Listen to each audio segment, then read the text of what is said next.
세상에 떠도는 기묘한 괴담들. 첫 번째 이야기, 제주도의 석굴암이라는 절에서 실제로 겪었던 실화괴담. 우리 가족은 불교 신자입니다. 제가 거주하는 지역은 제주도이며 여기서 태어나 자라서 현재까지 살고 있습니다. 우리 집은 부모님 세대부터 다니던 절이 하나 있는데 그곳 이름이 석굴암입니다. 경주에 있는 석굴암이 아닌 제주도 오름 위에 지어진 작은 암자로 같은 이름을 가진 절입니다. 그 절은 천백도로를 따라가면 나오는 천왕사라는 절 옆에 있는데 석굴암은 산 입구에서 1시간 정도 걸어서 올라가야 나오는 산 꼭대기에 자리하고 있습니다. 부모님께서는 한때 틈이 날 때마다 절에 다니셨지만 제가 태어나기 전이라 가는 버스가 한정적이었고 버스 시간도 매우 드물었다고 합니다. 이 이야기는 그 시절 부모님이 겪으신 에피소드입니다. 어느 날 부모님께서는 어린 언니들을 할아버지 댁에 맡기고 석굴암을 방문하게 되었습니다. 오후에 출발했는데 드문드문 있는 버스를 타고 포장도 제대로 되지 않은 길을 따라가다 보니 시간이 예상보다 많이 흘렀습니다. 산 입구에 도착했을 때는 이미 어둠이 내려온 상태였고 잠시 고민하다가 올라가기로 결심하셨습니다. 산이라 그런지 저녁 시간이 되기도 전에 주변은 칠흑처럼 어두워졌고 가로등도 없어서 랜턴 하나에 의지한 채 길을 올랐습니다. 석굴암으로 올라가는 산 입구에는 종종 등산객이나 신자들을 위해 물과 생필품이 놓여 있곤 했습니다. 부모님께서도 그날 산 입구에서 생필품이 담긴 가방을 발견했고 아버지는 그것을 등에 메고 어머니와 함께 산을 오르기 시작했습니다. 얼마쯤 올라가자 앞서 가고 있는 한 스님을 발견하셨고 그분과 동행하기로 하셨습니다. 당시 스님들이 기도를 위해 기도처로 자주 방문하곤 했기에 절의 소속이 아닌 스님이 산에 있는 모습을 종종 볼 수 있었다고 합니다. 어둠 속에서 발목까지 오는 풀을 헤치며 산을 오르는 일은 쉽지 않았고 거리가 1시간도 채 되지 않는 거리임에도 불구하고 주변이 깜깜해 방향을 제대로 가늠하기 어려웠습니다. 랜턴마저 불이 깜빡거리자 어쩔 수 없이 스님과 함께 잠시 자리에 앉아 상의를 하게 되었습니다. 스님, 길을 더 올라가야 할 것 같은데 깜깜해서 길이 보이지 않네요. 어머니는 조심스럽게 말했습니다. 스님도 동의하시며 그렇군요. 저기 쉬는 곳까지만 올라가서 잠시 쉬었다가 가도록 합시다. 다행히 5분 정도 더 올라가니 산장 같은 곳이 하나 보였는데 산장이라기보다는 짐을 잠시 둘 수 있는 한 평 남짓한 창고 같은 곳이었습니다. 얼마 지나지 않아 도착한 창고에서 부모님과 스님은 잠시 가방을 내려두고 좁은 공간에서 잠을 청할 수 없어 문만 겨우 닫고 벽에 기대어 쉬기로 했습니다. 스님, 밖이 너무 어두워서 아무것도 보이지 않으니 새벽이 되어 어동이 트면 출발하시지요. 어머니가 다시 말했습니다. 스님은 고개를 끄덕이며 조금만 더 기다리면 앞이 보일 겁니다. 그렇게 합시다. 라고 답하셨습니다. 세 분은 짐을 품에 안고 벽에 딱 붙어 몸을 기대셨고 다리를 펼 공간조차 없이 좁은 공간에 앉아 날이 밝기를 기다렸습니다. 짧은 거리임에도 더 나아가지 못한 이유는 바로 옆이 절벽이었기 때문입니다. 안전이 확보되지 않은 어두운 산속에서 생명을 걸고 올라가는 것은 무리였으니까요. 어느새 시간이 흘러 주위가 어둑어둑해지자 산짐승 소리조차 들리지 않는 정막이 흐르기 시작했습니다. 모두가 피곤해 지쳐 잠이 든 순간 정막을 깨는 소리가 들려왔습니다. 무언가가 밖에서 창고 문을 두드리는 소리였습니다. 처음엔 바람 소리로 생각했지만 잠결에 들린 소리는 점점 더 명확해졌습니다. 거칠게 문을 두드리는 소리에 잠에서 깬 어머니는 희미하게 눈을 떠 밖을 살폈지만 이상하게도 아무 소리도 나지 않고 문만 계속해서 두드려지고 있었습니다. 그 순간 너무나도 명확하게 들려오는 소리에 어머니는 공포에 사로잡히셨습니다. 급기야 소리는 더 거칠어졌고 어머니는 아버지를 흔들어 깨웠습니다. 선희 아빠, 일어나 보세요. 밖에서 이상한 소리가 납니다. 누가 문을 두드리는 것 같아요. 아버지는 어리둥절해하며 누가 문을 두드린다는 거야? 이 새벽에 산에 올 사람이 누가 있겠어? 라고 대답했습니다. 그러나 어머니는 불안에 찬 목소리로 그러게요. 그런데 누가 자꾸 문을 두드리고 있어요. 라고 덧붙였습니다. 겁에 질린 어머니는 울먹이며 불안해했고 스님도 인기척을 느끼고 눈을 뜨셨습니다. 두려움에 몸을 웅크린 어머니를 안심시키기 위해 아버지는 자리에서 벌떡 일어나 문을 열려고 하셨고 창고 문에 손을 갖다 대는 순간 스님이 단호하게 말씀하셨습니다. 보살님, 문을 열지 마십시오. 아버지는 당황해하며 왜 그러십니까? 아내가 무서워하고 있으니 밖에 무엇이 있는지 확인해 드려야 할 것 같은데요. 그러자 스님은 엄숙한 목소리로 이 새벽에 문을 두드리는 사람이 누가 있겠습니까? 밖에 누가 있다면 사람은 아닐 것입니다. 아버지는 잠시 멈칫하며 문에 귀를 가져다 대고 누군가 있는지 소리를 들어보았습니다. 그 순간 또다시 소리가 들렸습니다. 경찬아, 문 열어주렴. 아버지의 어릴 적 이름은 경찬이었습니다. 가족들 외에는 아무도 모르는 이름이었고 그 목소리는 틀림없이 돌아가신 할머니의 목소리였습니다. 아버지는 놀라며 뒤로 물러섰고 밖에서는 문고리를 돌리며 또다시 소리가 들렸습니다. 경찬아, 문 열어주렴. 어머니야. 아버지는 밖에서 들려오는 할머니의 목소리에 충격을 받으며 문을 열려고 손을 뻗었습니다. 하지만 그 순간 스님이 다급하게 아버지의 손을 잡아채며 말리셨습니다. 할머니는 아버지가 군 복무 중이던 시절에 돌아가셨는데 당시 가족들은 탈영할까 염려해 아버지에게 할머니의 부고를 전하지 않았습니다. 아버지는 제대 후에야 할머니의 죽음을 알았고 임종을 지키지 못한 죄책감에 평생 마음의 짐을 안고 살아왔습니다. 바로 그 순간 밖에서 또다시 두드리는 소리가 들렸습니다. 경찬아, 여기 너무 춥구나. 문 좀 열어다오. 엄마 목소리 모르겠니? 아버지는 눈물을 주체하지 못하고 문고리를 잡아 열려고 했고 스님은 아버지의 허리를 붙잡아 문을 열지 못하도록 막으셨습니다. 스님은 낮은 목소리로 말씀하셨습니다. 보살님, 밖에 있는 것은 사람이 아닙니다. 정신을 차리십시오. 아버지는 서러움에 떨며 스님, 우리 어머니가 춥다 하십니다.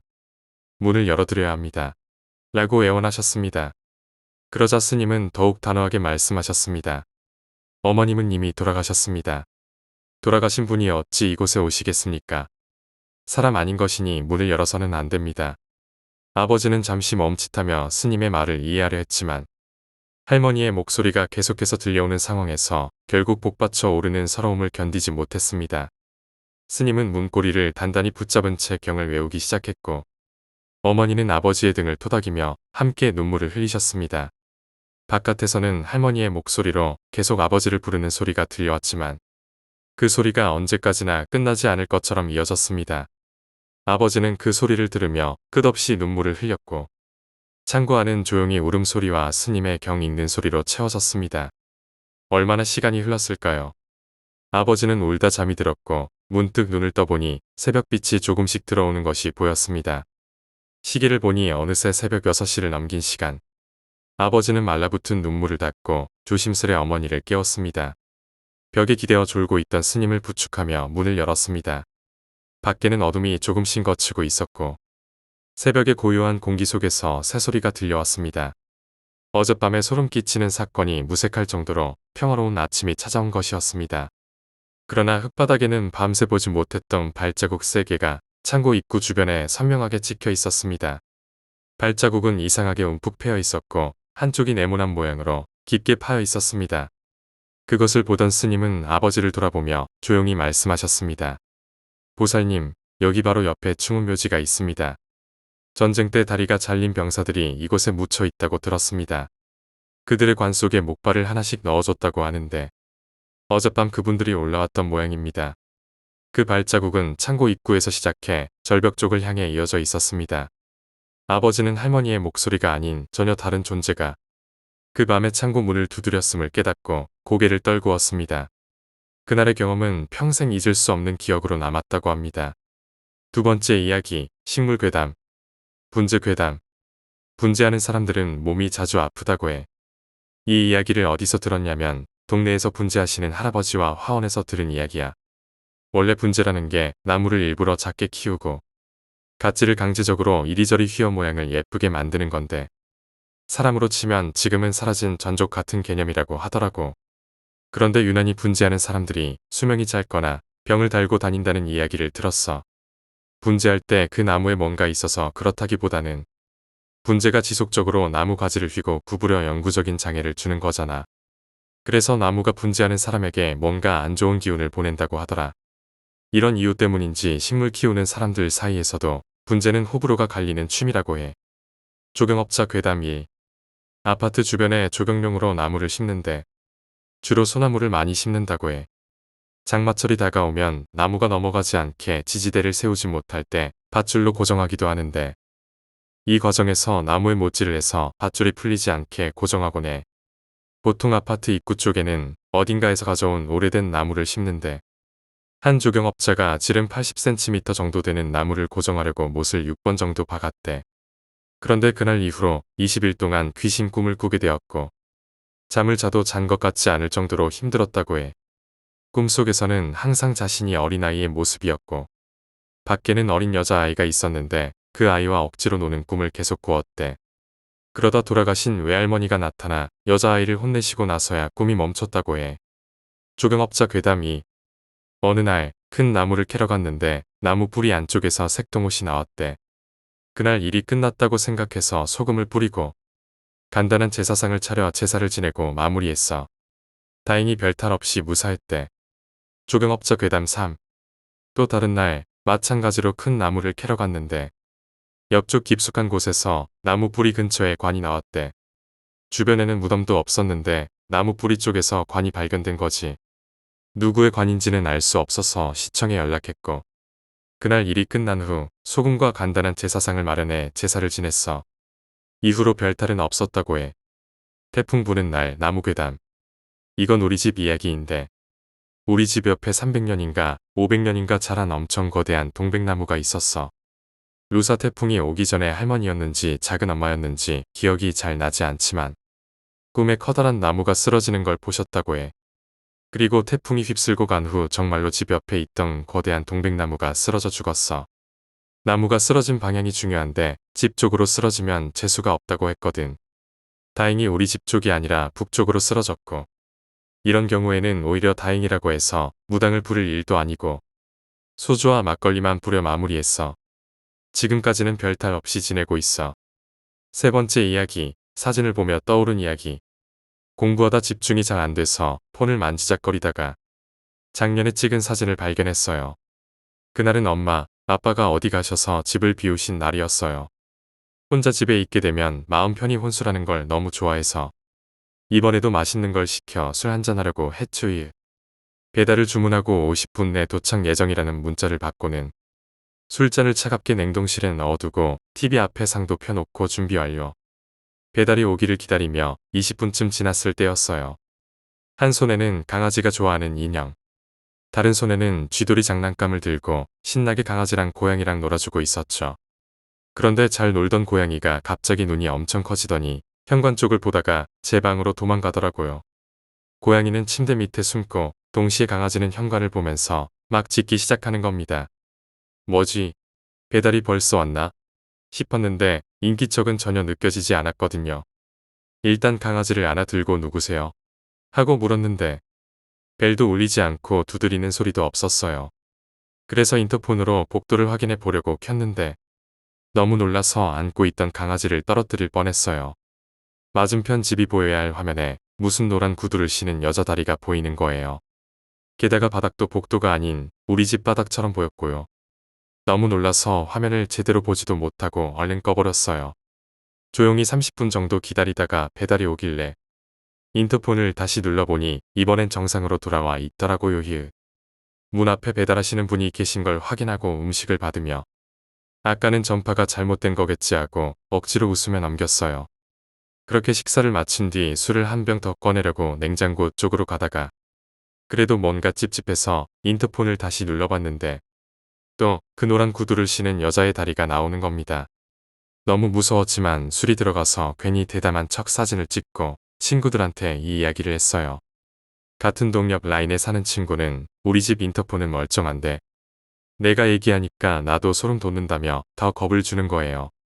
혼선이라고 하기엔 그 화면이 멀쩡한 사진도 아니고 누가 일부러 찍은 것 같지도 않아서 더 무서웠어요. 새벽까지 잠을 못 자다가 마지막으로 한 번만 더 눌러보자 싶어서 눈 딱 감고 눌렀더니 다행히 이번엔 멀쩡해졌어요. 그땐 작은 해프닝으로 넘겼지만 다시 생각해보니 진짜 소름 돋네요. 대체 그게 뭐였을까요? 복도를 비춰주는 인터폰 화면에 혼선 같은 게 걸릴 수 있는 건가요? 단순히 인터폰 문제라면 왜 강아지랑 고양이도 현관을 보고 그렇게 놀랐을까요? 네 번째 이야기, 향노봉에서 벌어진 기이한 사고 이야기. 저희 외할아버지께서 들려주신 이야기입니다.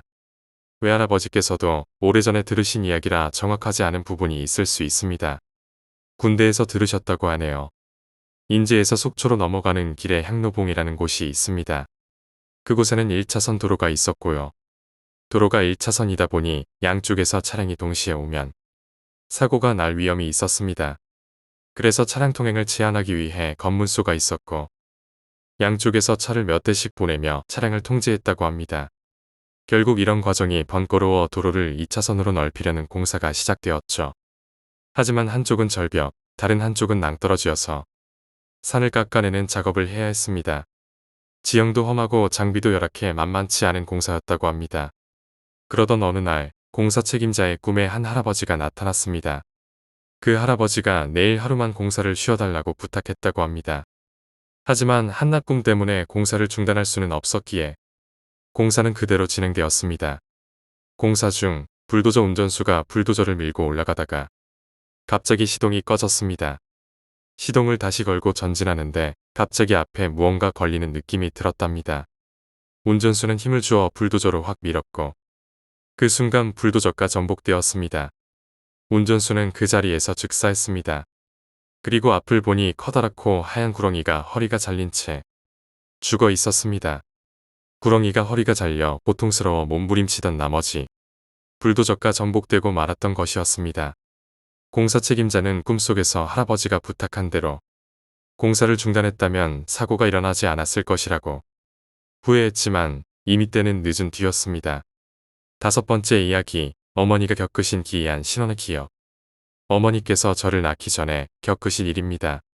지금으로부터 45년 전 신혼이셨던 아버지와 어머니께서는 할머니께서 소개해주신 단칸방에서 살림을 시작하셨습니다. 그 집은 기와집 같은 구조로 방 옆에 작은 부엌과 연탄 아궁이가 달린 오래된 집이었습니다. 그런데 어머니께서는 집을 처음 보러 갔을 때부터 이상한 느낌이 들었다고 합니다. 집을 구경하다가 혼자 부엌에 들어섰을 때 검은 옷을 입은 한 여인이 어머니를 바라보고 있었습니다. 깜짝 놀란 어머니가 누구세요? 하고 물었지만 그 여인은 씩 웃으며 부엌 뒷문으로 나가버렸습니다. 나가는 모습이 마치 바람에 날리듯 사라졌다고 합니다. 어머니는 밖으로 나와 집주인에게 혹시 이 집에 다른 세입자가 있나요? 라고 물었습니다. 집주인은 아휴 무슨 소리요. 새댁 우리 말고는 아무도 없는데 하며 이상하다는 듯 대답했습니다. 어머니는 찜찜한 마음이 들었지만 겨울이 다가오고 있었기에 서둘러 이사를 했다고 합니다. 이사라고 해봐야 간단한 살림살이 뿐이어서 금방 끝냈고 떡을 맞춰 이웃들에게도 돌렸습니다. 그날 밤 피곤하고 임신 중이셨던 어머니는 일찍 잠에 드셨습니다. 아버지께서는 이미 코를 골며 주무시고 계셨죠. 그렇게 잠들었는데 갑자기 누군가가 어머니를 흔들어 깨웠다고 합니다.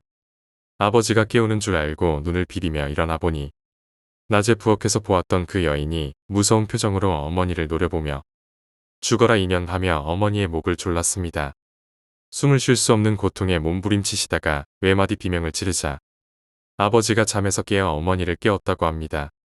식은땀을 뻘뻘 흘리고 계셨던 어머니를 본 아버지는 당신 임신하고 이사하고 그러느라 정신이 없었나 봐. 내일 한약방에 가서 약이라도 한 재 먹자. 어머니를 다독여 주었습니다. 하지만 어머니는 쉽게 잠들지 못했고 그 여인이 누구인지 왜 자신에게 나타난 것인지 두려움에 시달리며 신혼집에서의 첫날 밤을 보내셨습니다. 다음 날 어머니는 시장에 들러 장을 보고 돌아오던 길에 집 앞에 서성거리는 할머니를 발견했습니다. 할머니, 누구세요?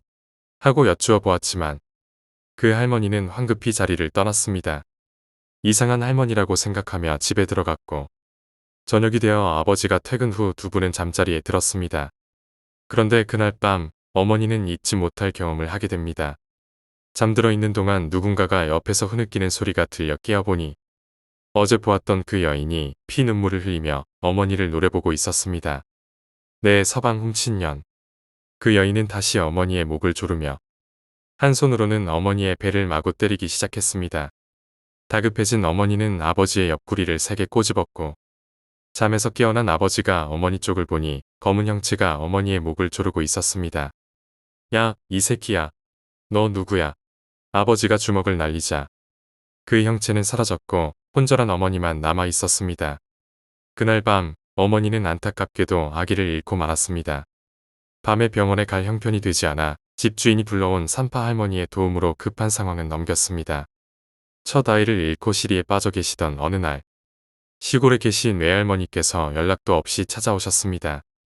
외할머니께서는 하도 느낌이 안 좋고 꿈자리가 뒤숭숭해서 단골레에 갔더니 당장 가보라 하더라 하시며 무슨 일이 있었는지 캐물으셨고, 어머니는 그간 있었던 일을 말씀드렸습니다.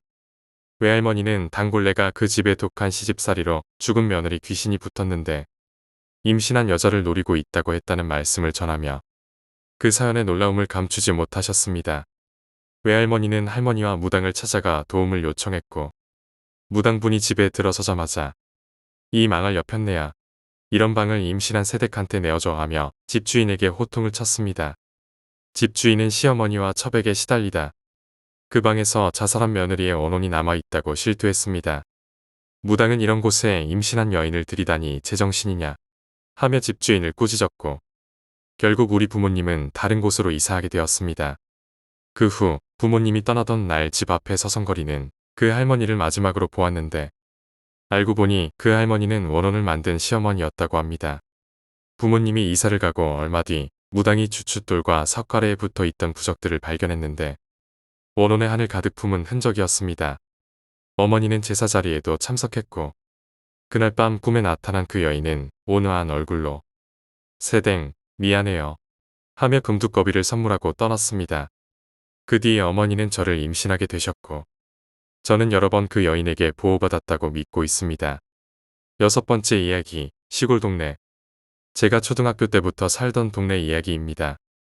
저희 집은 산 쪽 시골 동네에 있었는데 그 중에서도 거의 꼭대기 집이었어요. 그 동네에서 살면서 참 이상한 것들을 많이 보고 듣고 했는데 몇 가지만 이야기해 볼게요. 일단 저희 집은 그 동네에서 식당을 운영했어요. 왜 가든이라고 하죠? 계곡 쪽에서 닭백숙 팔고 하는 그런 곳이요. 아무래도 계절 장사라 여름에만 북적거리고 겨울에는 거의 사람이 없는 수준이었어요. 초등학교 고학년 겨울밤, 형과 함께 집 앞에 나가서 줄넘기를 하고 있었어요. 시골이기도 하고 그 중에서도 외진 곳이라 가로등이 거의 없어서 유일하게 있는 가로등 밑에서 운동하고 있었죠. 그런데 어디선가 사람들이 수군거리는 소리가 들리더라고요. 한 남자 셋, 여자 셋 정도 되는 듯 했어요. 형과 저는 소리가 어디서 나는지 궁금해서 가만히 듣고 있었죠. 잘 들어보니 저희 집이 장사하는 평상 중 하나에서 나는 소리였어요. 당시 저희 부모님이 등산객들이 저희 집 평상에 맘대로 들어와 앉고 어지르고 가는 것 때문에 여러모로 고생을 하고 계셨거든요. 그래서 형과 저는 그 사람들에게 여기 있으면 안 된다고 말하려고 평상 쪽으로 다가갔어요. 그런데 가까이 다가갈수록 소름이 쫙 끼치는 거예요. 시골이라 가로등이 거의 없다고 말씀드렸죠. 가까이 가보니 진짜 앞이 보이지 않을 정도로 어두웠어요. 나무들 사이에 가려져서요. 게다가 그 평상은 아버지가 외부인들이 못 앉게 하려고 입구에 철조망을 둘러놓은 상태였거든요. 밝은 낮에도 들어가기 어려운 곳인데 밤 11시가 넘은 시간에 사람이 들어가 있었다고요. 뭔가 이상하다 싶어서 그냥 돌아가려고 했는데 그 사람들 얘기하는 소리가 아주 또렷하게 들렸어요. 그런데 하나도 알아듣지 못했어요. 바로 앞에서 말하듯이 한 글자 한 글자 또렷하게 들렸지만 한국어의 억양과 발음이었을 뿐 말 같지 않은 소리였죠. 대충 이렇게 들렸어요. 다 왔구누. 바나리들 가리우. 사람의 말이 아니었어요. 저는 얼른 집에 들어가자고 형에게 말하고 집으로 돌아와 떨면서 형에게 물어봤죠. 형, 대체 저게 뭐야? 그런데 형이 그러더라고요. 난 아무것도 못 들었어. 알고 보니 저만 그 소리를 듣고 있었고, 형은 그냥 제가 무슨 소리를 들었다고 하니까 따라왔던 거예요. 그 뒤로는 그 평상 근처에는 얼씬도 안 했어요. 두 번째로는 그 동네에서 자주 들리던 소리에 대한 이야기예요. 야호하는 소리였는데 사실 별로 특별한 소리는 아니었죠. 산속에서는 야호 소리는 어디서든 들리니까요. 그런데 그 소리는 좀 특이했어요. 일단 목소리가 남자도 여자도 아니었고 애도 어른도 아니었어요. 야호와 야호 사이에 텀이 10초 정도였는데 한번 들리기 시작하면 짧게는 30분, 길게는 7에서 8시간 정도 들렸어요. 사람 목소리라기엔 메아리도 없어서 의아했어요. 새나 동물 소리인가 해서 검색해봤는데 그런 것도 아니었어요. 초등학교 5학년 때 그 동네에 들어가 고등학교 3학년 때까지 살았는데 그 동네를 떠나고 나서부터는 그 소리가 들리지 않더라고요. 아직도 무슨 소리였는지 궁금해요. 참고로 저 소리도 다른 가족들은 못 듣고 저만 들었었대요. 세 번째는 엄마랑 반일하던 때 있었던 일이에요. 배추는 서리가 오기 전에 꼭 묶어줘야 하는 거 아세요? 얼어버리거든요. 그래서 집 뒤 배추밭에 배추를 묶으러 갔는데 배추밭이 워낙 넓었어요. 배추가 줄줄이 쫙 있고 한쪽 구석엔 마른 우물이 있는 곳이었죠. 엄마랑 배추를 한 줄씩 묶어가기 시작하는데 뭔가 웅웅거리는 소리가 들리더라고요. 산에 넓게 울리는 소리였어요. 저희는 그냥 노래방 소리인가 했어요. 동네 민박집에는 겨울에도 손님들이 가끔 오곤 했고 오면 노래방 기계를 켜고 노는 느낌이었으니까요. 그래서 민박집에 손님이 왔구나 하고 대수롭지 않게 생각했죠. 그런데 배추를 묶으려고 고랑을 움직일 때마다 우물에 가까워질수록 그 소리가 더 크게 들렸어요. 뭐지 싶어서 엄마에게 얘기하고 가만히 들어보는데 결국 배추 묶는 걸 포기하고 그 자리를 떠야 했습니다. 그건 곡소리였어요. 마른 우물 안에서 나는 곡소리요. 나중에 어른들에게 들은 이야기인데 그 산에는 산신이 없다고 하더라고요. 산에 산신이 없으면 그 산에는 귀신이 끓는다고요. 지금은 그 동네를 떠났지만 아직도 그때 들었던 소리들은 생생해요. 암튼 저 때 일들로 귀신이라는 존재를 믿지는 않지만 초자연적인 무언가는 믿는 계기가 되었어요. 일곱 번째 이야기, 말하지 않는 이야기. 시골에서 전해져 내려오는 이야기야. 중학교 1학년 때 일이야. 나는 할아버지, 할머니를 만나러 시골로 내려갔어. 할아버지와 할머니는 나를 무척 예뻐해 주셨고 내가 좋아하는 간식과 음식을 주셨지. 게다가 친한 동네 남동생도 있어서 정말 행복했어. 동생과는 술래잡기도 하고 벌레도 잡으며 놀았고 동네 이곳저곳을 순찰하듯이 돌아다녔어. 그런데 우리에게는 딱 한 곳, 가지 못한 곳이 있었어. 그곳은 이름이 없어 무명이라고 불렸지. 그곳에 가려면 높은 산을 지나야 했어. 어릴 적부터 할머니와 할아버지는 그 근처를 지날 때마다 저곳은 가면 안 돼 벌을 받을 거야 라고 하시며 보지도 못하게 하셨지. 어느 날 함께 놀던 남동생이 산을 가리키며 가보자고 했어. 평소에도 종종 가본 곳이라며 안심시켜 주더군. 저기 들어가면 안 된다고 했잖아. 괜찮아. 어제도 갔거든. 우리가 안 가본 곳은 저기뿐이야. 내가 몰래 보여줄게. 근처만 가보자. 고민 끝에 나는 호기심에 끌려 동생을 따라가게 되었어. 높은 산을 지나니 어느 마을이 보였고 마을 입구에는 작은 집 하나가 있었어. 집 문은 자물쇠로 잠겨 있었지. 형, 이거 열 수 있어? 하지 말자. 이건 열지 말라고 잠가 놓은 거야. 형, 아직도 무섭구나. 알았어. 해볼게. 대신 열고 나면 난 절대 안 들어가. 나는 근처에서 돌을 주워 자물쇠를 부쉈어.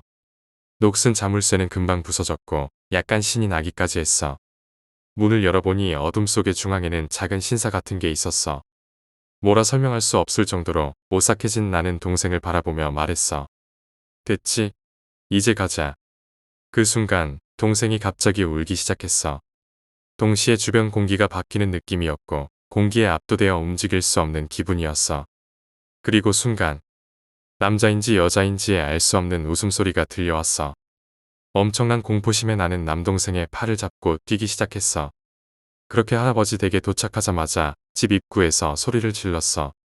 목소리를 듣고 나온 할아버지와 할머니는 나를 보고 깜짝 놀라셨지. 이놈아, 도대체 뭘 잡고 온 거야?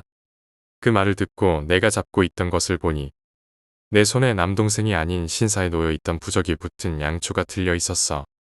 나는 지금까지 있었던 일을 모두 설명했어. 그러자 할아버지와 할머니는 충격을 받은 표정으로 말하셨어. 이놈아, 그럼 그 남동생은 어디에 두고 온 거냐?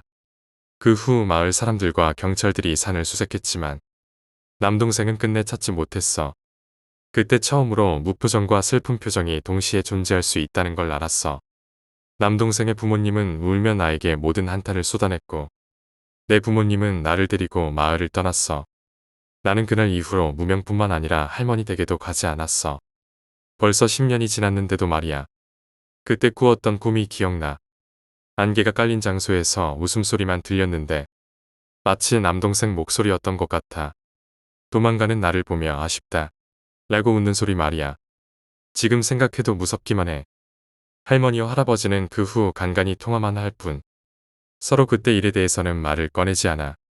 여덟 번째 이야기, 꿈. 새로 이사를 간 며칠 뒤 친구는 꿈을 꿨다고 했다. 꿈속에서 얼굴에 기운이 쏙 빠진 며칠 굶은 듯한 여자가 보였다고 했다. 친구는 꿈속에서 그 여자를 보자마자 아, 귀신이다라고 느꼈다고 한다. 귀신은 집 현관문 근처를 서성이며 쭈뼛쭈뼛 거리고 있었대. 친구는 귀신 같은 거엔 겁도 없어서 꿈에서도 귀신에게 무덤덤하게 물었다고 한다. 귀신은 왠지 모르게 머뭇거리다가 모기 소리 같은 작은 목소리로 조심스럽게 말했다고 한다. 죄송한데 이 집에서 나가주시면. 친구는 그 말에 멀뚱히 귀신을 바라보며 대답했다. 다시 이사 나가려면 돈이 얼마나 드는데. 돈 없어 안 나가. 그러자 귀신은 풀이 죽은 얼굴로 네 하고는 사라졌다고 한다. 그 일이 웃겼던 친구는 이 얘기를 나에게 해주었었다. 이 이야기를 이제 와서 쓰는 이유는 며칠 전 친구 집에 놀러 갔을 때 있었던 일 때문이다. 둘이 치킨을 뜯으며 TV를 보고 있는데 집주인 아주머니가 잠시 들렀다. 그런데 이분이 집을 살펴보는 것도 아니고 친구 얼굴을 살피며 요즘 식사는 잘하는지 잠은 잘 자는지 피곤하지는 않은지 묻고 가셨다. 그 모습을 보고 문득 생각이 들었다. 혹시 귀신이 나온다고 세입자가 자꾸 바뀌던 집인데 친구가 멀쩡히 2년을 살고 있으니 집주인이 반은 안심하고 반은 죄책감이 들어서 온 건 아닐까? 실제로 기 센 사람이 털을 닦기도 한다던데. 아무튼 나의 허황된 가설을 농담 삼아 씹어내며 우리는 먹던 치킨을 마저 뜯었다. 9번째 이야기, 눈이 마주쳤어. 고등학생 때의 일입니다. 나는 봉사활동부에 가입해 있었기 때문에 여름에 1박 2일로 어느 섬에 연수를 가게 되었습니다. 거기에서 노인분들을 간병하는 방법이나 단체 행동에서의 매너 등을 배웠고 교육이 끝나면 각자 자신의 방에서 놀곤 했습니다. 그 섬에 도착한 지 이틀째. 점심 식사를 마친 후에 일어난 일입니다. 봉사활동부이다 보니 연수원의 청소 역시 우리가 하게 되었는데 나는 여자 화장실 담당이었습니다. 작은 섬이어서 화장실도 그리 넓지 않았던 탓에 나 혼자 청소하게 된 것입니다. 그런데 4개의 칸 중 한 곳에 문이 닫혀 있었습니다. 나는 누군가 화장실에 들어가 있는 것으로 생각하고 잠시 기다리고 있었습니다. 그렇지만 10분 정도가 지나도 안에 있는 사람은 나올 생각을 안 했습니다. 이상하네. 배라도 아픈 걸까? 라고 생각하며 나는 또 잠시 기다렸습니다. 하지만 청소 시간이 얼마 남지 않았던 탓에 어쩔 수 없이 나는 말을 걸었습니다. 죄송합니다. 물 좀 틀게요. 크게 말하고 수도꼭지를 틀었습니다. 안에 있는 사람은 아무런 대답도 없었습니다. 문이 열려있는 칸은 모두 청소를 마치고 남은 곳은 한 칸뿐입니다. 나는 조금씩 초조해지기 시작했습니다. 이곳을 청소해야 청소가 끝날 테니까요. 저기 청소해야 하는데요. 여전히 대답은 없습니다. 나는 문 아래쪽으로 화장실 안을 들여다봤습니다. 볼일을 보고 있다면 보통 발이 보이기 마련입니다. 하지만 아무것도 없었습니다. 나는 누군가가 장난치려고 변기 위에 올라가 있는 거라고 생각했습니다. 문틈을 들여다봤습니다. 그 순간 나는 비명을 질렀습니다. 문 안에서도 누군가가 들여다보고 있었습니다.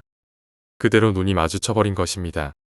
깜짝 놀란 나는 옆에서 남자 화장실을 청소하고 있던 남자아이에게 달려가 사정을 이야기했습니다. 그 친구는 흥미가 생겼는지 바로 여자 화장실에 함께 가졌습니다. 그렇지만 그 칸에는 아무도 없었습니다. 남자 화장실은 여자 화장실 바로 옆에 있었기 때문에 누군가가 있었다면 그렇게 빠른 시간 안에 도망칠 수는 없습니다. 더욱 놀라웠던 것은 그 칸만 재래식 변기가 놓여 있었다는 것이었습니다.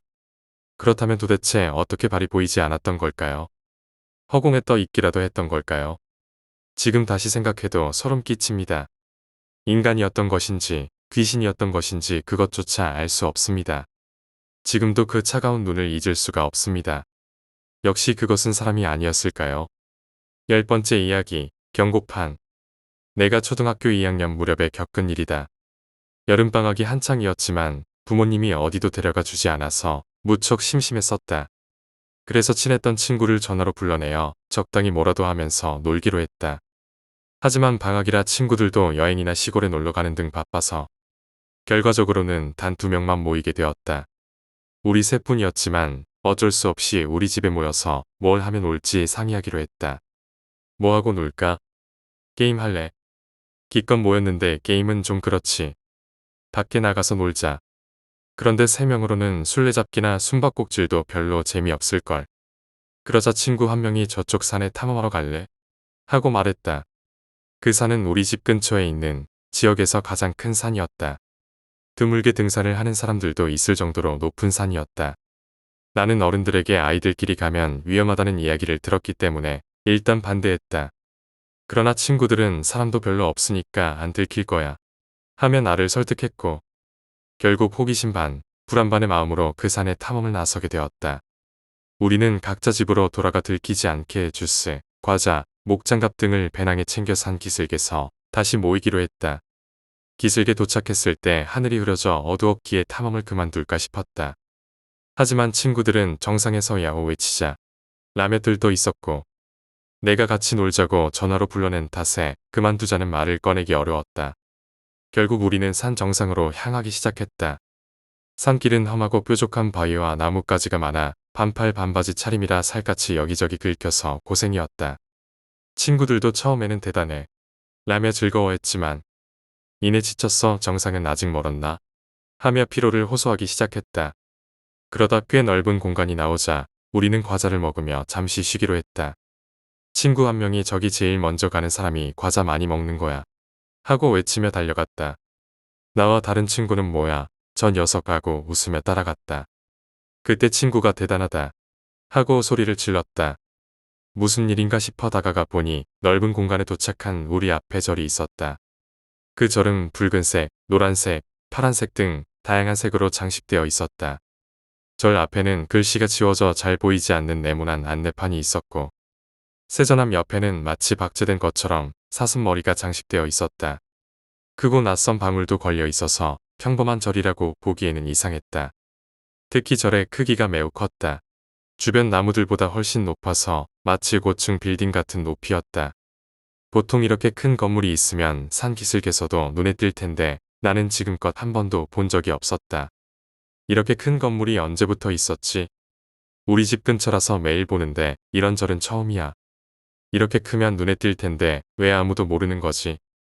우리는 절 주변을 돌며 크기에 감탄했지만 친구 한 명이 들어가 보자 라고 했다. 이렇게 흥미로운 건물이 눈앞에 있는데 안 들어가 보는 건 말도 안 된다고 했다. 나는 그 절이 기분 나쁘고 이상하다고 여겨 들어가고 싶지 않다고 말했다. 다른 친구도 함부로 들어가는 건 범죄야. 기분도 나쁘고 그만두는 게 좋겠어. 라고 하며 만류했다. 그러나 친구는 우리를 겁쟁이라며 무시하고 절 안으로 들어가 버렸다. 절 안에서 친구는 너희도 와봐. 금빛 부처님이 있어. 얼마짜리일까? 멧돼지 박제도 있어. 하며 안에서 본 것들을 흥미롭게 이야기했다. 나도 호기심이 생겼지만 왠지 기분이 나쁘다는 친구의 말이 머릿속에 맴돌아 그저 친구의 동태를 지켜봤다. 조금 후 친구는 계단도 있어. 이거 올라가 봐야지. 라며 계단을 오르기 시작했다. 우리는 절 밖에서 과자를 먹으며 친구가 돌아오길 기다렸다. 하지만 시간이 지나도 친구는 내려오지 않았다. 어느새 해가 저물고 있었다. 집에 돌아가야 할 시간이 다가오자 조바심이 난 나는 결국 친구를 데리러 절 안으로 들어갔다.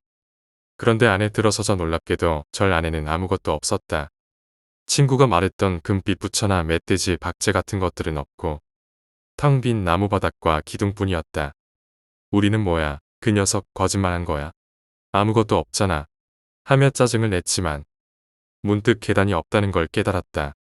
분명히 친구는 계단을 올라간다고 했는데 안에는 계단이 보이지 않았다. 친구가 본 것은 대체 무엇이었을까? 우리는 계단을 찾기 위해 실내 구석구석을 살펴봤지만 아무것도 없었다. 당황한 우리는 절 밖으로 나와 친구를 기다리기로 했다. 밖으로 나오자 절의 모습이 크게 변해 있었다. 사슴머리, 세전함, 큰 방울, 알록달록했던 외관은 모두 사라져 있었다. 또한 고층 빌딩 높이였던 절이 주변 나무 높이만큼 작아져 있었다. 당황하던 찰나 쿡꽉꽉꽝 하는 큰 땅울림이 들려왔다. 겁에 질린 나는 소리를 지르며 도망치려 했다. 그때 친구가 저리 가라앉고 있어 라고 외쳤다. 절은 큰 소리를 내며 조금씩 땅속으로 가라앉고 있었다. 우리 둘은 친구의 이름을 애타게 불렀지만 절에서 나온 대답은 없었다. 결국 절은 완전히 땅속으로 사라지고 말았다. 우리는 급히 산을 내려와 집에 도착하자마자 아버지에게 친구를 구해달라고 말했다. 하지만 아버지는 우리가 산에 간 걸 혼내며 그 친구가 누구야? 라고 물었다. 나는 아연 실색할 수밖에 없었다. 아버지와 친구의 아버지는 오래된 친구였고 우리 가족 모두가 그 친구를 알고 있었기 때문이다. 더 놀라운 것은 함께 있던 다른 친구의 반응이었다. 그 친구가 누구야? 그는 내가 혼자 산에 갔고 갑자기 뛰쳐나갔다며 놀랐다고 했다. 나는 그제서야 정신을 차릴 수 없었다. 내가 산에서 본 광경은 대체 무엇이었을까? 시간이 지난 지금 그 절은 사라졌고 앞에 있던 안내판은 경고판으로 바뀌었다고 한다.